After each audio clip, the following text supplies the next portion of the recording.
बघा मुलांनो, या ठिकाणी माझ्याकडे जोकर डॉमिनोज हे साहित्य आहे आणि या साहित्याचा वापर करून आपण आज वस्तूंचं वेगवेगळ्या पद्धतीने वर्गीकरण कसं करायचं ते पाहणार आहोत आपण. ठीक आहे दुर्वा, तू सांग बरं, या चित्रामध्ये तुला काय दिसतंय? जोकर. हे चित्र कशाचं आहे? जोकरचं आहे. मग मला सांग, या चित्रामध्ये या जोकरच्या टोपीचा आकार कोणता आहे? गोल. गोल आहे, बरोबर. आणि रंग कोणता आहे ग बाळा? हिरवा. हिरवा रंग आहे.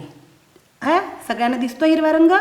आणि मला सांग, त्याचा चेहरा कसा वाटतोय ग तुला? नाराज. नाराज वाटतोय, हो की नाही? बरं, ठीक आहे. आता शौर्य बाळा, तू सांग, या जोकरच्या टोपीचा आकार कोणता आहे? चौकोनी. चौकोनी आहे. बरं, आता मला सांग, याचा रंग कोणता आहे? पिवळा. पिवळा रंग आहे, हो की नाही? आणि चेहरा कसा वाटतोय रे तुला? आश्चर्य पाहतो. तो आश्चर्याने पाहतोय असा त्याचा चेहरा आहे, हो की नाही?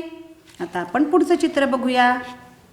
प्रज्ञा बाळा, तू सांग, या जोकरच्या टोपीचा आकार कोणता आहे? चौकोनी. नीट बघ बाळा. त्रिकोणी. त्रिकोणी आकार आहे. रंग कोणता आहे टोपीचा? लाल. लाल आहे. त्याचा चेहरा कसा वाटतोय ग तुला? हसरा. हसरा वाटतोय. तू कर बरं तुझा चेहरा हसरा. छान, बरोबर. आपण पाहिलं. आपण आता याच्यावरून आपण यांचं वर्गीकरण कशा प्रकारे करू शकतो ते पाहूया. मी तुमच्या समोर चित्र इथं मांडते.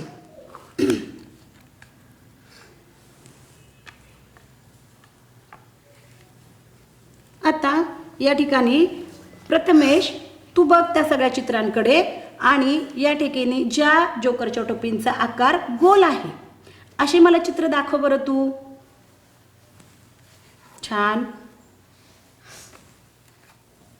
छान, मस्त. या ठिकाणी आपण ज्या जोकरच्या टोपीचा आकार गोल आहे ते एकत्र केले. हे घे तुझ्याकडे. आता तू दाखव ग बाळा दुर्वा मला, ज्या टोप्यांचा आकार त्रिकोणी आहे. छान, मस्त, व्हेरी गुड. हां, त्रिकोणी टोप्या आपण एकत्र केल्या. हे घे तुझ्याकडे कार्ड बाळा. आता शौर्य, तू बघ बरं, आता जे राहिलेले कार्ड आहेत या सगळ्या टोप्यांचा आकार सारखा आहे का रे बाळा? कोणता आहे रे आकार? चौकोनी. चौकोनी आहे. आता हे कार्ड घे तुझ्याकडे. बघा बरं सगळ्यांनी आता मांडा समोर आणि बघा बरं तुमच्याकडे जे आलेले जे कार्ड आहेत त्या सगळ्यांचा आकार सारखा आहे का? तिन्ही टोप्यांचा तुझा आकार कसा आहे? गोल. तुझ्या तिन्ही टोप्यांचा आकार कसा आहे? त्रिकोणी. आणि शौर्याच्या तिन्ही टोप्यांचा आकार कसा आहे? चौकोनी. खूप छान. आता आपण काय करूया, हे चित्र पुन्हा एकदा एकत्र करून वेगळ्या पद्धतीने वर्गीकरण घेऊया.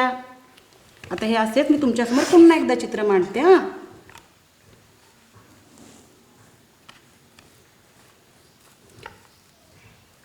आता प्रज्ञा बाळा, तू बघ, या ठिकाणी ज्या टोप्यांचा आकार लाल आहे त्या दाखव बरं मला सगळे चित्र. छान, मस्त, ओके. हे घे चित्र तुझ्याकडे. प्रथमेश, तू दाखव बरं हिरव्या टोप्या.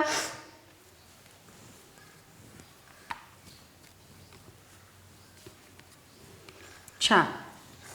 आता शौर्य बघ, ज्या शिल्लक राहिलेल्या आहेत त्या सगळ्या टोप्यांचा रंग सारखा आहे का रे? आहे. कोणता आहे? पिवळा. पिवळा रंग आहे. खूप छान. आपण आता रंगाप्रमाणे वर्गीकरण केलं. बघा बरं सगळ्यांचे चित्र खाली मांडून सगळ्यांच्या चित्रांचा जोकरच्या टोप्यांचा आकार सारखा आहे का? हो. आहे. छान. बघा मुलांनो, आपण अशा पद्धतीने हे जे जोकर डॉमिनोज आहेत यांचा वापर करून आपण या ठिकाणी वर्गीकरण करायला शिकलो. ठीक आहे. अशाच पद्धतीने जर तुम्हाला फुलांची, फळांची, प्राण्यांची चित्र एकत्र दिलीत तर त्याला तुम्हाला त्या पद्धतीने वर्गीकरण करता येईल का? हो. खूप छान.